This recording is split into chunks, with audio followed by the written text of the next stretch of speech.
Media playback is unsupported on your device. Media caption: Maduro. A Blair Newsnight 7 Davies challenges Chris Williamson on his political philosophy. A Labour MP has criticised United States' decision to impose sanctions on the Venezuelan president, who the US called a dictator.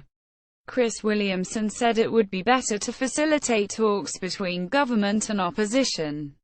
Labour leader Jeremy Corbyn has faced pressure from some MPs to condemn President Nicolas Maduro, after voicing his support in the past.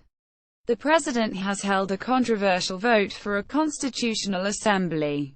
Two opposition leaders who boycotted the election, denouncing it as an attempt by the government to strengthen its power, were put in a military prison on Tuesday. A number of protesters have been killed. Venezuela's 30 million citizens are suffering through shortages of basic goods and medicines. A statement from Labour on Monday called on the government of Venezuela to recognize its responsibilities to protect human rights, free speech and the rule of law. But speaking to BBC Newsnight on Wednesday, Mr. Williamson said clearly it can't be right, can it, in a situation where there is a massive crisis in Venezuela, to impose sanctions on the country. Under the sanctions, announced on Monday, U.S. firms and individuals are banned from doing business with President Maduro.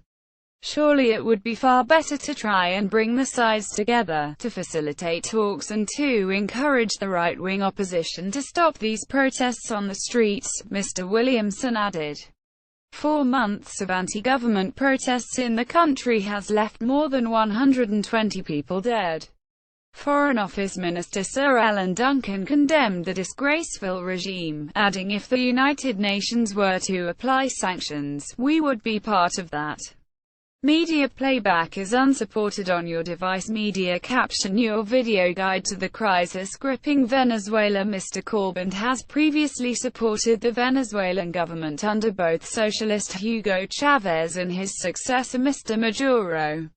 As a backbencher, Mr. Corbyn attended a 2013 vigil following the death of Mr. Chavez, hailing him as an inspiration to all of us fighting back against austerity and neoliberal economics in Europe.